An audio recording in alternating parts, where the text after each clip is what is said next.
سبحان الله والحمد لله لا إله إلا الله. يا أيها المتخلي غير شيمته إن التخلق يأتي دونه قلق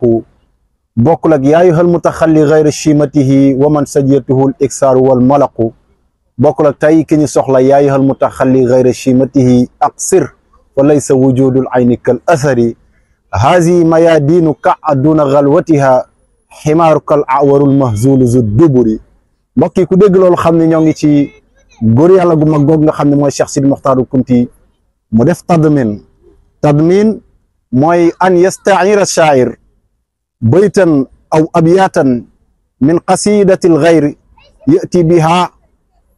isra qasidatiha tadminan moy nit ko xamni dafa jël beyti wala ay abyat ci way jambur ngir rafatale ko waxam Cheikh Sidi Mokhtar Kunti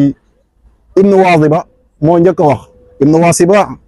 kenn ku ne xam na ni bokkoon na ci wulaat yi nga xam ne Abdul Malik ibn Marwan moo leen faloon ci jamono fa tabarakallahu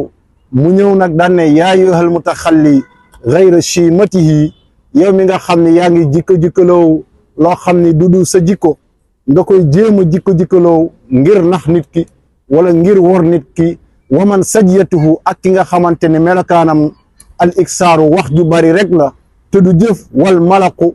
ak di wane ni daa bëgg nit ki te bëgg ko ibn Wasiba loolu la wax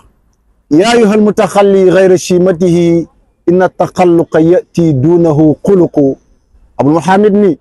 yow mi nga xam ne yaa ngi jikko-jikkaloow lu dul sa jikko yëgal ni inna taxalluqa di jéem a jikko-jikkaloow lu dul sa jikko yati dana ñëw lu mu yàgg-yàgg ak lu mu sori-sori ak lu nit ki xaar-xaar yati duunahu xuluqu jikko ji nga xam ni mooy sa jikko te nga koy naxaatee dana ñëw fa tabarakallahu kon wax naa la ibn Wasiba li mu wax ci yaa ayyuhal mutaxalli Cheikh Sidi Mokhtar Kunti nag ki nga xam ne bu wayee ñëpp xam ne way na moom mooy ñëw di wax ci yaa ayyuhal mutaxallim ñu bëgg a wax ak yéen xasida boobu ak lam ci wax mi ngi ko def na xasidatul faxriya la ak hijaiya ci digganteem ak alim bu mag bu ñuy wax Mokhtar ibnu Buna fa tabarakallahu borom tabsiratul azhan waaye borom fa tabarakallahu ihmirar Cheikh Sidi Mokhtar Kunti ñëw ci seen ginnaaw wax waxam ju rëy ja ni yaa ayyuhal mutaxalli gayra chimatihi yow mi nga xam ni da ngay jéem a sérieux lu te sérieux woo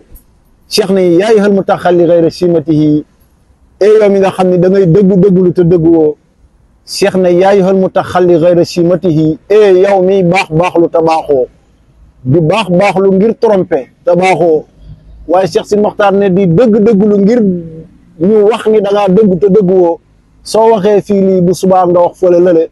nekk zul wajhayni misla dirhami koo xam ne da ngay wax ci kaw di wax ci suuf Cheikh Sidi Mokhtar ni aqsir gàttalal aqsir arrête aqsir bàyyil ni nga mel fa laysa wujudul ayni kal asari bàyyi yëg nga ni li bët di gis nuróowul ak liñ koy nettali Pape Samb nee na ndax gis du dégg naa ci way woobu mu woyoon alaaji Mambu Mamadou ñoo ngi koy nuyuwaale au passage moom alaaji Cheikh bu Diop ak képp koo xamante ni waykat nga seen maam ni wax bañ jiital la te sa kaddi démb yi ak sa kaddi tey wuute nañ Cheikh Sidi Mokhtar nee na gor du def loolu ki yor jikkooy boppam du def loolu waaye kii tirise rek ci ay jikko mooy def loolu